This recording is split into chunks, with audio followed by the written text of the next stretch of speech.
Welcome to Baba academy online education digital class. હું ગૌરવ મકવાણા બાબા એકેડમીના online digital platform ઉપર આપ સર્વે વિદ્યાર્થી મિત્રોનું હાર્દિક સ્વાગત કરું છું. તો આપણે ભણી રહ્યા છે ધોરણ 8 વિષય ગણિત. પ્રકરણ નંબર 3 છે ચતુષ્કોણની સમજ, જેમાં સ્વાધ્યાય 3.3 વિશે અભ્યાસ કરી રહ્યા છીએ. જેમાં દાખલા નંબર 3 પહોંચ્યા છે. દાખલા નંબર 1 અને દાખલા નંબર 2 વ્યવસ્થિત પૂર્ણ કરેલ છે. બરાબર. તો દાખલા નંબર 3 ની અંદર 3 ક્વેશ્ચન આપેલા છે, નાના નાના છે. બરાબર, જલ્દી સોલ્વ થઈ જાય એવા છે. બરાબર. હવે દાખલા નંબર 3 ની અંદર રકમ શું આપી પહેલા તો કે શું ચતુષ્કોણ, જો એક જ મિનિટ, લખ્યું છે શું ચતુષ્કોણ એબીસીડી સમાંતર બાજુ ચતુષ્કોણ છે. સમાંતર બાજુ ચતુષ્કોણ થઈ શકે જો ખાલી જગ્યા હોય. એમાં 1 નંબર 2 નંબર અને 3 નંબર ક્વેશ્ચન પૂછેલા છે. બરાબર. જો ચતુષ્કોણ થઈ શકે કે ના થઈ શકે, એમાં એક પહેલી કન્ડિશન આપી. શું આપી? ખૂણો ડી પ્લસ ખૂણો બી બરાબર 180 થાય ક્વેશ્ચન માર્ક. બરાબર. હવે ચતુષ્કોણ તમને શું કીધો? સમાંતર બાજુ ચતુષ્કોણ એબીસીડી. જો હવે અહીંયા હું તમને દોરીને બતાવું એટલે તમને થોડો ખ્યાલ આવે.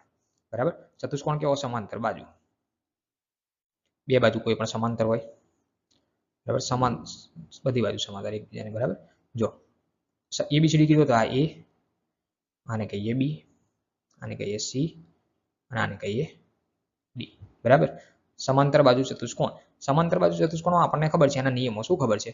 તો કે જો સામ સામેના ખૂણા હોય, જેમ કે આ એ અને આ સી, એ બંને સરખા હોય. ધારો કે એ 50 હોય તો સી પણ 50 હોય, એ 30 હોય તો સી પણ 30 હોય. અને આ પાસ પાસેના ખૂણા હોય, જેમ કે એ અને ડી, એ અને ડી, અથવા તો ડી અને સી, ડી અને સી.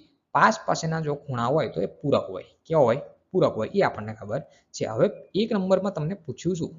એક નંબરમાં એવું પૂછ્યું કે ખૂણો ડી વત્તા ખૂણો બી બરાબર 180 થાય, એટલે કે પૂરક થાય. એટલે કે ખૂણો ડી, ડી એટલે કયો? તો કે આ રહ્યો એ, આ ડી. અને બી, તો કે બી એક્ઝેક્ટ એની સામે છે. તો સામ સામેના ખૂણા સરખા હોય. કેવા હોય? બરાબર. ડી બરાબર બી થાય. બરાબર. વત્તા ના થાય, પૂરક થાય નહીં. બરાબર. જે આપણને નિયમો ખ્યાલ છે. તો આ ડી પ્લસ બી, પહેલું વિધાન કેવું થાય? ખોટું. આવું થઈ શકે નહીં. બરાબર. આ મેં તમને પહેલું સમજાવ્યું. એ જ પ્રમાણે બીજું. બરાબર. આ આગળ લખીને બતાવું છું એટલે ખ્યાલ આવે. એ બી બરાબર ડીસી. હવે જો ચતુષ્કોણ આ જ છે. બરાબર. આ પહેલામાં તમને ખ્યાલ આવ્યો. બરાબર. પહેલામાં ખ્યાલ આવ્યો. તો હવે બીજું સમજાવું આની જ અંદર. જોઈ લેજો, એક જ મિનિટ ઇરેઝ કરી નાખું થોડું. ચાલો, અહીંયા શું કીધું? આ 2 નંબરની વાત કરીએ. એ બી બરાબર ડીસી. એ બી એટલે શું? તો કે આ એ બી, આ બાજુની વાત છે. બરાબર. કલર અલગ કરીએ એટલે થોડી ખ્યાલ આવે. બ્લેક કલર કરીએ. ચાલો, આ એ બી, એ બી એટલે કે આ બાજુ.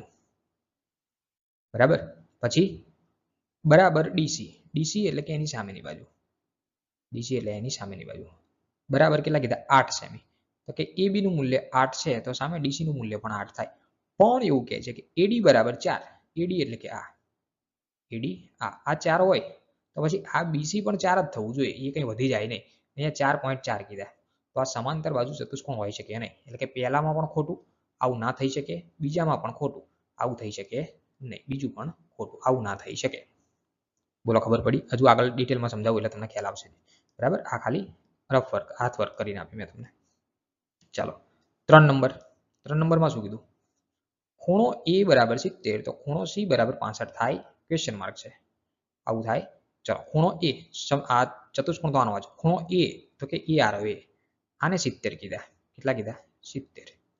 તો ખૂણો સી બરાબર 65 થાય. આ જે સી છે સામેનો, આ 65 થાય? ના થાય. કોઈ સંજોગોમાં ના થાય. કેમ ના થાય? કારણ કે આ મેં તમને બેઝિક લેક્ચર જે ભણાય એની અંદર સમજાવ્યું કે ચતુષ્કોણ જે સમાંતર બાજુ છે તેના જે સામેના ખૂણા હોય સમાન થાય. જો આ 70 હોય તો આ પણ 70 જ થાય. અને આ કદાચ 65 હોય તો સામેનો 65 થાય. ગમે એ અલગ અલગ ના હોય ક્યારેય. બરાબર. સામેના ખૂણા કેવા હોય? સમાન હોય. તો આ વિધાન પણ કેવું થાય? ખોટું થાય. આવું બધું થાય નહીં. એટલે કે તમને સ્પષ્ટ પ્રશ્ન અહીંયા પૂછ્યો, શું ચતુષ્કોણ એબીસીડી સમાંતર બાજુ ચતુષ્કોણ થઈ શકે? જો જો એટલે શું? તો કે જો આ 3 કન્ડિશન ફૂલફિલ થતી હોય તો આ 3માંથી એકેય કન્ડિશન ફૂલફિલ થતી નથી. તો લખવાનું કે આપેલ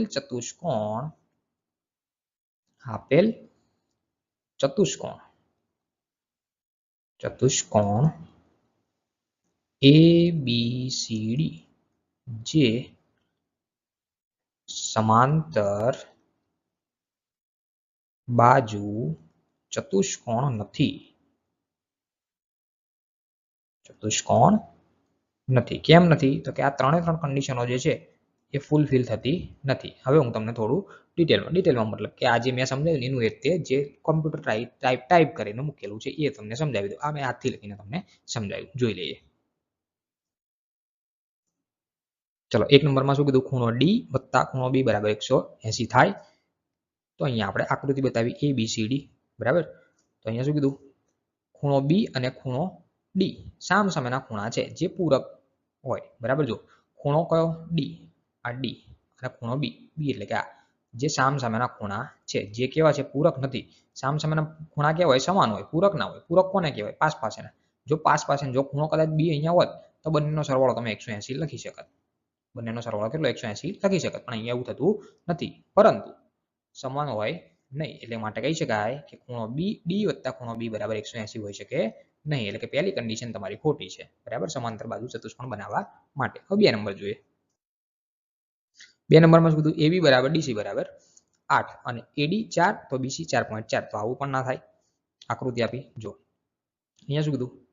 AB અને DC 8 થાય. તો કે આ AB, પેનનો કલર બદલી નાખો. જો આ છે AB અને આ છે DC. આ બંને સરખી હોય. આ 8 છે તો આ 8 છે. જો સામસામેની બાજુઓ સમાન હોય તો આ બાજુ 4 થતી હોય તો આ 4 જ થાય. પછી આ 4.4 થાય નહીં. કાં તો આ 4.4 હોય તો આ 4 થાય નહીં બરાબર. તો અહીંયા શું કીધું? AD બરાબર 4 તો BC બરાબર 4.4. તો આવું શક્ય છે નહીં. આવું શક્ય છે નહીં. તો જોઈ લે. જો અહીં જો સમાંતર બાજુ ચતુષ્કોણ હોય તો આપેલ શરત અનુસાર AD બરાબર BC થવું જોઈએ. જો એક બાજુ તો તમે 8 આપી દીધી તો સામસામેની બાજુ AD અને આ BC પણ કેવું થવું જોઈએ? સમાન થવું જોઈએ, જે થતું નથી. AD not equal to BC થાય છે બરાબર. તો આ શું કહેવાય? જે શક્ય નથી. માટે આપેલ જે શરત આપી છે એ અનુસાર સમાંતર બાજુ ચતુષ્કોણ થઈ શકતું નથી. ત્રીજી શરત જોઈએ. 3 નંબરમાં શું આપ્યું? ખૂણો A બરાબર 70 અને ખૂણો C બરાબર 65. તો અહીંયા આપ્યું ખૂણો A એટલે કયો? તો કે આ તમને કીધો 70 અને આ કીધો C 65.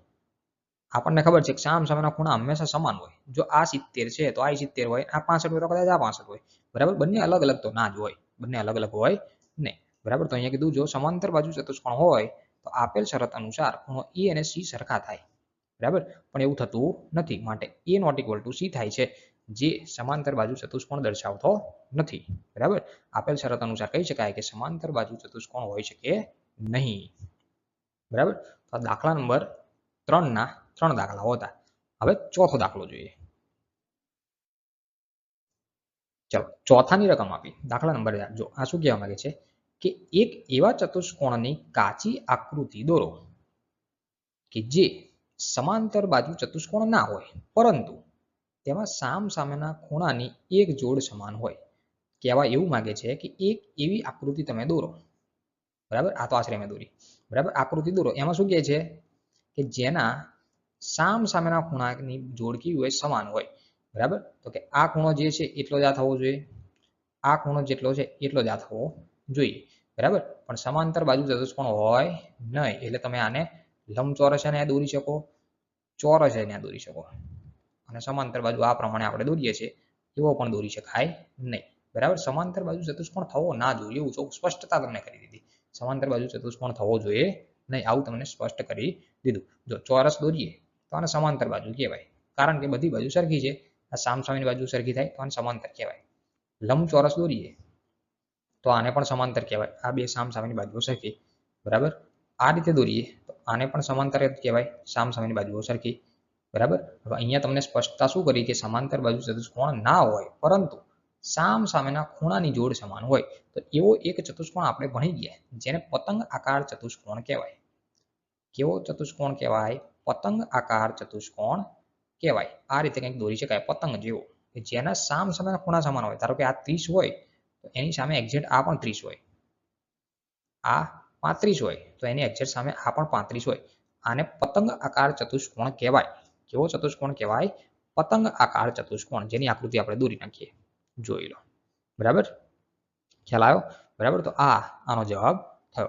બરાબર, તો દાખલા નંબર 3 અને 4 અહીંયા કમ્પ્લીટ થાય છે. સો થેન્ક્સ ફોર અટેન્ડિંગ.